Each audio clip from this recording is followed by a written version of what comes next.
Welcome to Green Building Matters, the podcast that matters for green building professionals. Learn insight in green buildings as we interview today's experts in LEED and WELL. We'll learn from their career paths, war stories, and all things green, because green building matters. And now our host, and yes, he has every LEED and WELL credential. Here's Charlie Cicchetti. Be sure to check out the Green Building Matters community, where you can have unlimited exam prep for any of the professional credential exams you're tackling next, as well as putting your continuing education on autopilot, saving time with GBS reporting your hours on your behalf. Check it out, gbes.com/join. Now, enjoy this episode of the Green Building Matters podcast. Hi, everyone. Welcome to the next episode of the Green Building Matters podcast. I'm your host, Charlie Cicchetti, and today we've got another green building expert with us, John Boecker. He's coming to us from the Pennsylvania area, and actually about 20 years ago, he was one of the founding partners at 7group. John, how you doing today? Doing great. Thanks, Charlie. How about you? Fantastic. Pretty fired up about some recent green building events, but just in general, excited to talk to someone like you who you've been doing this. I think I've been doing it a while. You've been doing it longer than me. Can't wait to pick your brain, not just from a green building standpoint, even an entrepreneur standpoint, something I'm a fan of. But John, take us back. Where'd you grow up? Where'd you go to school? So I didn't realize it at the time, but the place where I grew up is Pittsburgh, Pennsylvania. And I didn't really at the time realize what a huge influence that would have on my later development in terms of both the art and the grit that exist in that place. And that place has evolved dramatically since when I grew up, from being a blue-collar town to now being an alive, thriving place of vitality. You're the second person that's told me that about that part of the country. And so it's obviously had influence on you. I'm curious if any of that, maybe resiliency, if any of that resourcefulness helped you get into sustainability, because that's a good follow-up is, how'd you know you might want to make a path in the sustainability movement? Well, I actually know, I'm fortunate in answering this question to know the exact moment when that happened. Oh, wow. Yeah. This started for me. I'd gone to really good design schools, and I felt like I had, at that point, I think I was 14 years into my career as an architect, and felt pretty good about my grasp of the art of my craft. But an event occurred whereby this would have been the fall of 1996, we were working on what later became called Pennsylvania's first green building, although that's a little odd because that was probably more like 30,000 years ago. But we were working on a headquarters building for the Department of Environmental Protection. And I was the design architect, and we were in early schematic design. And the way these projects for DEP worked, they put out an RFP to a developer who was responsible for finding a piece of property, designing it, building it, operating it, and leasing it back to the Commonwealth for 10 years with 2 5-year lease options. We were in early schematic design, and I get a call from the developer, which is interesting because he was the fellow paying us, although our real client was DEP, as you can see by that setup. And he said, "Hey, Boecker, what do you know about green buildings?" And I said, "Well, not much." And he said, "Well, Tom Ridge, the governor, has said to DEP that he really wants this to be a green building.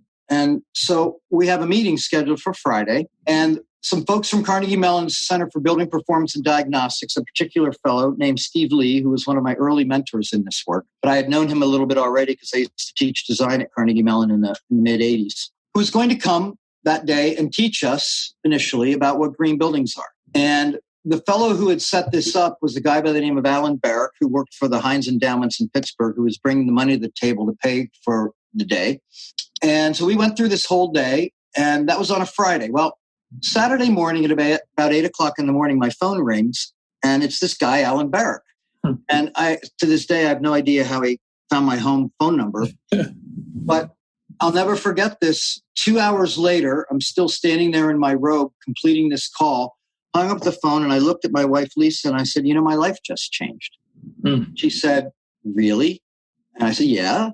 She said, "Well, tell me about it." And I said, "Well, but I've just realized in the last 24 hours is that for 14 years of my career at that point, I had been focused so much on design that I hadn't really understood as much the science of my craft, but more importantly, all of the errors and mistakes and choices that we were making that were actually negatively affecting the ecology and the environment. And I said to Lisa, I promise I will never do that again. And every project I work on henceforth is now going to focus on how can we engage this work in a way that truly is in service to the vitality of ecological life on the planet. Now, at that point, I was really talking just about technical systems. Now, 23 years later, we're really looking at the effect of our work on all of the larger living systems in which we're nested. Wow. You really did have an aha moment, and sounds like a good wife too. So she was ready to unpack that for you. You're humble about your degrees though, Penn State and Master's in Architecture from Yale. What was sustainability like then? Was it more energy conservation? And it did take 14 years later for you to really see the holistic sustainability, these systems you talk about? Like, what had you been trained on thus far? So at the day I got that call, nothing. I was an artist. And I was focused on the design quality. The aesthetics were primary to me, and had at that point been relatively successful, evidenced by a bunch of design awards. But I realized at that moment that it didn't tell me anything at all, other than that people liked the buildings. It didn't tell me anything about how they were actually performing, or more importantly, the people who occupy those buildings, how they were performing. Right. And that was the shift. And at first, so this has been a pretty, I would say, evolutionary trajectory, if I could call it that. Whereas those first engagements were about how to reduce impacts, energy, water, pollutants and toxins, all the standard stuff that LEED is organized around in terms of the 5 sets of credits, 5 categories. And we began to realize pretty early on, and this is largely thanks to Steve Lee's impact, that in order to do this in a way that was effective, we really needed to understand how each of those systems interacts with each other in an integrated way. And then a few years later, we wrote a book on this because we realized that the only way you could do this cost effectively was through an integrative process. So we changed the language from integrated to integrative, which of course connotes that it's ongoing, it doesn't end. And from there, we began to ask the question at the end of 2009 or 8, when we wrote our book, we asked, well, where do you stop integrating? Which then led us into now thinking about not just the building, but the larger systems in which that building is nested, and how can the process of designing, building, and operating a building have positive effects transformationally on the community in which it's nested, the watershed in which it's nested, and larger systems. And that's led us now into really focusing on regenerative practices. Yeah, I can't wait to get to that and what you're doing today. I do have to ask, a lot of listeners here maybe have passed the LEED exam, maybe they've been making a career within LEED. Obviously you work in multiple programs. When you started your company about 20 years ago, was it important that LEED was coming out? Did it help you carry a conversation? Did it help you go to clients and say, here's some third-party validation? How important was it, John, for LEED right around the time you were starting your company? Yeah, it's a really good question because LEED didn't exist when we started our company. But as it turns out, the enabling project that allowed us to form our company ended up being one of the first 13 LEED certified buildings in the world. And that was achieved post facto, which was really challenging at that time because we didn't design it according to LEED. So we had to go back and figure out and gather the documentation to, in fact, demonstrate that it had met those. Sure. I guess that was LEED 1. That was the pilot program, actually. Early, first one. In 1999. So yes, it was instrumental. And even more than that, what we didn't realize at the time, but realize pretty clearly now, is that one of the key aspects of the value of that project was one of our partners is a filmmaker. He's a 4-time Emmy Award-winning filmmaker. He was hired by DEP to document the process in that project and the subsequent one. We ended up doing 5 projects for DEP. And he called it Lessons Learned. And it basically is comparing the process we went through in designing that first one and the second one. And that ended up being used for a couple of years in the early LEED accredited professional trainings. Oh. And that's, so talking about affecting larger systems, we didn't realize we were doing that at the time. Mm-hmm. That was more important than the building, actually. Well, and I have to say thank you, because I later had made a career out of lead training and passing exams, as well as, eventually lead consulting. So it's really cool, those early days there. Tell us a little bit, were there any other mentors, though? I guess I do want to unpack that. You mentioned one very instrumental in that early project, that aha moment. Anyone else have any influence on you along the way? The biggest one was probably a fellow in 5th grade. So in Pittsburgh, there's this wonderful program, or there was, and it still somewhat exists, where every school district, elementary schools, in 4th grade has to select 2 people that they propose to go to weekly art classes every Saturday morning at the Carnegie Institute downtown in Oakland. And so I was selected as one of those folks, very, very fortunately. And Mr. Fitzpatrick, these were very formal art classes where he stood on a stage and he taught, and we had to sit 500 of us in an audience and have this art lesson. He said something in every single class that has never left me. And he said, look, to see, to remember. And what he was really, I didn't completely understand it at the time, but it became a practice. And what he was really asking us to do was internalize what we were experiencing so that we could see the world a little differently through the eyes of what each of us uniquely possesses as a singular being. And that was powerful. That was very powerful. Yeah, I can tell you went right to that. You know how much of an influence it was for you, John. Well, it's okay to look back on the highlight reel, in my opinion, but you've had a heck of a green building career here. What else stands out?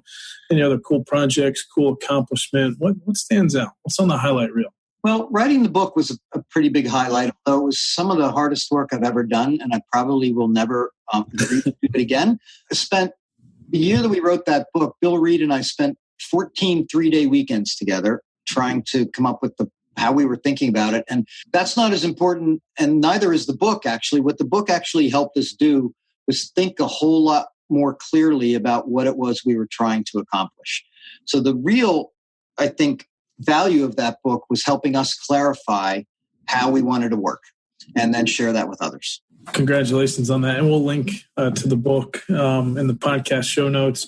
So take us through that journey and fast forward to today. Tell us more. What do we need to know about 7group and some of the work you're doing today? So the work we're doing now is largely grounded it's aimed at regenerative design and development. And what we're hoping is to hold on to the meaning of that so that it doesn't become somewhat banalized, like often the word sustainability is kicked around without much meaning. And our biggest mentor in this work is a woman by the name of Carol Sanford, with whom we've been working pretty diligently for, I think, 12 years now. And an example of this moving forward in a way that I find it really transformational is a large $250 million secondary wastewater treatment plant for the city of Vancouver, only a part of the city. And regenerative thinking is always about trying to build the capacity of all systems affected in trying to transform the larger system in which they're nested. And I can remember at the second workshop, I think we had 8 workshops with a very large community, 9 municipalities and a whole bunch of others, designers, etc. We were not the designers. We were the regenerative and integrative practice facilitators. And at the second workshop, everything shifted when the stakeholders, community, and designers aligned around a different purpose for this project. It shifted from being a secondary wastewater treatment plant that was mandated by executive order of the government of Canada to, what we're really doing here is we are building a energy and freshwater generation plant that is so beautiful that people want to go there to get married. Oh, wow. Because there's so many nutrients that emerge out of that kind of set of processes that we just throw away, as opposed to using them to really regenerate the life in that place. And in this example, not only the community, but the beautiful gardens that can result from using those nutrients. That's amazing. Yeah, it's all in that early project vision that sometimes we gloss over and say a lead slide deck. Is it actually something people could rally around? This is the vision for the project. We have a framework for that, actually. And well, actually a bunch of them. But one of them is, in some ways, we've all been living in our early years or for the past, I'd say, since the Second Industrial Revolution in a worldview paradigm of extraction. And when things like LEED came along, that lifted us up into the next sort of paradigm, which I'll call, and thanks to Carol, arresting disorder, which basically means doing less bad. If you shift that up a little bit and start doing good, doing a little better, like Living Building Challenge, for example, that still doesn't cross the line into regeneration, which is in fact building the capacity of all systems to co-evolve in ways that reconcile by manifesting new potential. And I know there's a lot of code words in there that take some time to unpack, but basically it's a mindset shift. And that's what happened in that room that day with that group of folks. And let's do stick on that for a minute, because some listening, maybe you're getting onto some lead projects. You can have lead platinum, right, John? You climb the ladder. Maybe we move towards not just net zero, but net positive. Maybe we do a living building, which has some requirements for some more net positive on certain attributes. But I think you're saying, and you're challenging us, that true regenerative design is even more than just net positive across a couple of the facets, right? You're saying, no, it's got to be way beyond that. Yeah. So one way that I like to think about that, or a question that emerges in that way of thinking, is if we were to build 1 million Living Building Challenge projects or LEED Platinum projects on the planet, would that truly be sustainable? For me, the answer to that is no, mainly because we're still focused on the thing. We're focused on the building rather than the shift that the building itself isn't nearly as important as it serving as an instrument to develop new ways of thinking and behaving that can regenerate life in every single very unique and particular place we work, and must be sourced from what is the essence of that place. You're right. The math would be better, but the X factor is missing, and that's what you just hit on, how everything's going to work together. That's so who's doing this now, and what's it going to take for some bigger breakthroughs with regenerative design? Well, what's really fascinating is to watch the emergence of this practice. One of the groups we work with quite often is a group out of Santa Fe called Regenesis, and they've really been formative in helping us do our work better. And what it really takes is a pretty simple yet profound shift in how we believe about our role as humans on the planet. And in essence, it is shifting from thinking about humans being separate from nature to understanding that we are as valuable and as formative a species as a tree. And it's only been in the last 30 years that we realized that a forest is in itself one large organism. Each of those trees is interconnected by fungal mycelia in the soil and exchanging nutrients and communication about things like insect infestation. And if we start to see that we as humans have a role to play in service to manifesting the essence of each place and the essence of each of us as beings in a way that we're making a contribution to the vitality and viability and capacity of that system we're transforming to continue to grow and evolve, that's the difference. In other words, humans are nature. That's fantastic, John. Thank you for that. I want to ask you a business question. You mentioned a couple of collaborators. Maybe is it such an innovative topic as you're working on? But, in business, I think sometimes we think, we just need to do it. We don't need to share in that. But it sounds like over the years, you've not been afraid to use 1099s, partners, contractors, or just co-collaborators. So could you tell us a little bit about how it's important to team up for some of these big initiatives? Yeah, I really love that question, because 7group itself really evolved organically. And I remember one time we got together for a weekend to write a business plan, and we had devoted the whole weekend to it. We arrived on Friday afternoon, but by Friday at dinner, we said, no, this isn't really going to help us. What we really need to do is think about how we can make a difference. And in those really, really early days, there were only about 5 groups like us around the country. And we got to know all of them really well. They became our friends, as well as our competitors, as well as our collaborators, depending upon the conditions. And we made a really conscious decision, because we possess this early knowledge, I would say, and experience. Well, we can either hold that and sell it or give it away. And we made the choice to give it away. And that's become sort of a mantra for 7group throughout its current 22 years, is give it away. Because what we're really trying to do is be in service and make a contribution to the larger system in which we're nested, so that helps build the capacity of our collaborators and co-professionals and co-creators to do the same. That's fantastic. It's a great approach and attitude towards that. We didn't invent anything. Nothing is new here, right? Charles Eisenstein loves to talk about this. There's nothing new. It's just rethinking how to put it back together again and express it in each individual case differently. That's fair. If you had a crystal ball, John, what's around the corner? What should we be reading up on now? So I just read a wonderful book called The Overstory. And it is, in fact, in a way, kind of a fictional application of The Secret Life of Trees. And it's fascinating to me that for Western culture, at least since Europeans decided they were going to come to the New World, don't really see that we are deeply reciprocally interrelated with every other species on the planet. And trees happen to be one of those species, or not species, but one of those groups of beings that have such a profound effect on planetary health, and understanding that they live in community as well, which is very different than a Darwinian view of the world. And as soon as we begin to see that we are in mutual coevolutionary partnership with all other beings on the planet, I think we're in trouble. So the crystal ball is hopefully an emergence of that deeper understanding. It's a great recommendation. We'll put links to that book as well in the show notes. Thanks, John. What do you think you're best at? What's your specialty or gift?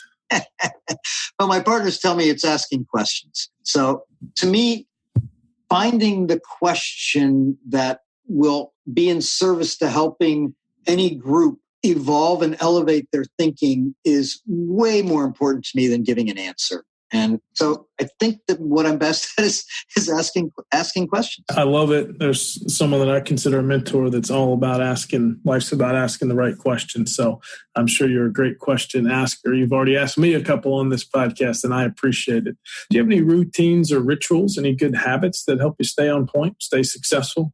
Well, yeah. I do have a fairly developed yoga practice, but it's not a yoga practice that involves a lot of jumping around and motion. It comes from the gentle Kripalu school, and it's more about development of the mind through long-held poses and stretches and becoming really, really aware of the micro movements in the body that actually shift sensation, which has become a really powerful instrument for me in terms of developing what I hope I would call a deeper skill in observing. And I couple that with pretty much every morning I do a 28-minute guided meditation. That's fantastic. Now, thank you for sharing that. For someone wanting to find out more, I'm sure there's some resources, but how often do you do the yoga? So I've just moved, and unfortunately I've now put myself in a place that's distant from my teacher, Shambhu, who is now 3.5 hours away. And I would practice with Shambhu generally about twice a week. And the morning meditations, though, it's actually an ancient tradition, an ancient practice. It's called Yoga Nidra. And what these 28 minutes do is, through guidance, place our minds in this very interesting middle place between being fully conscious and asleep at the same time. And what that allows for is the ability to really, I've found it manifesting in my life, is in that under almost any circumstances of distress, I can stay really, really calm, which was not the case when I was younger. And in our work, when we're constantly trying to reconcile activating and restraining forces, it helps us see those not as conflict, but actually those restraints are necessary as motivators to find some new creative solution by reconciling that with what we're trying to activate, by seeing what new potential might emerge. That's fantastic. Thank you for taking us there. Thank you for sharing. Because on the podcast, that's what it's about is your story, but also these kind of what I call best practices, sometimes life best practices. So, John, thanks for sharing that with us.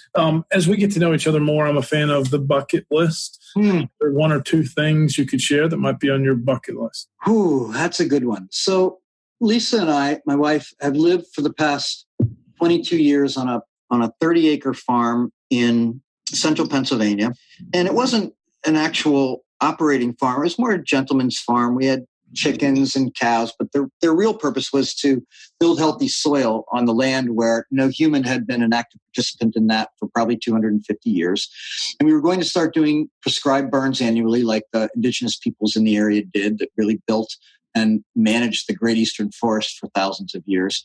After 22 years of that being our sanctuary and this beautiful place, we discovered that it was in great isolation. And even though we were trying to affect at least a portion of our watershed by helping build healthy soil, we realized that, we could probably make a better contribution by moving to a place that had a community, because there really wasn't much of a human community there.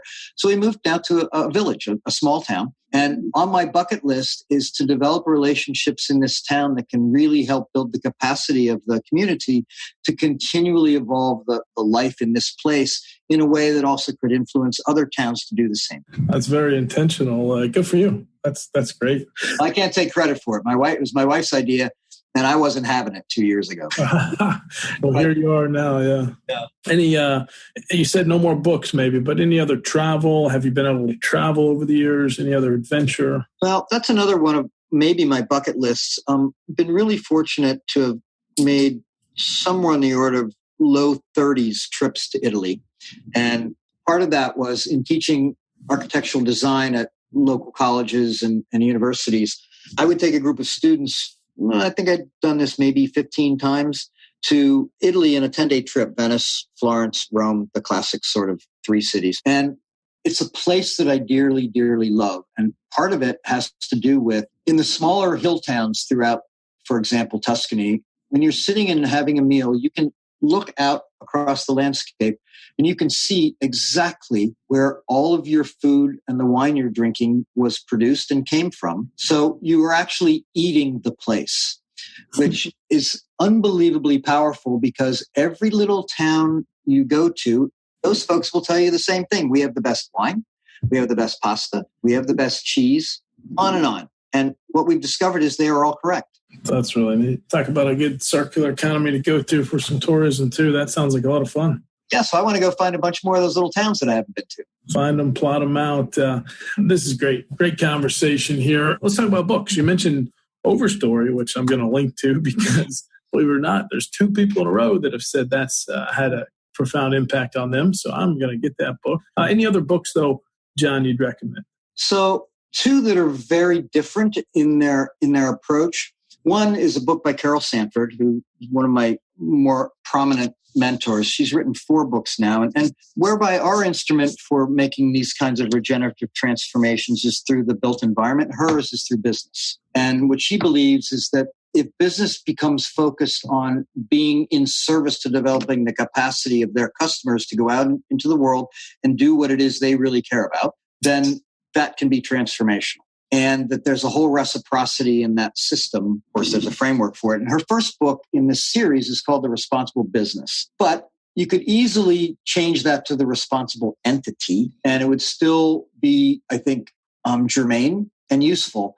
Essentially, what she presents in that book through a series of stories are so powerful, but also with some very thoughtful and somewhat disruptive thinking, which I think is necessary to move us out of our myelinated neural pathways that force us to do the same thing over and over again. Presents a simple framework that she calls the living system pentad, whereby what we're really in service to with any project or business, so I'll keep it as projects for now, is that the process of that project is in service to delivering value-adding processes to 5 core sets of stakeholders: the users, the co-creators, all Earth systems, the community in which that building or place is nested, and the investors. And to do that in a way that is in balance to all of them, so that they, as stakeholders, that entity or project or business is delivering back to them the capacity to remain and build their stake in the game. So it's constantly, and we're not talking about money, although money is certainly part of it, it's not, in fact, what we have found the primary motivator. That's incredible. We'll link to that book as well. You've been hanging out with some pretty influential folks along the way, but you said she's got 4 books. We'll make sure we add that one as well. As we start to close here, John, two-part question. Is there anything you wish you'd have known earlier in your career, maybe earlier in your green building career? So the big shift was understanding that the creation of really high-performance buildings was not and is not in conflict with a very high level of aesthetics. In fact, what I've found is that they are mutually inclusive, and mainly because if beauty is truth, if we are in fact being more truthful about the effects that we are having on the systems affected by our buildings, then they are more beautiful. If in fact we can as much as possible, make that transparent.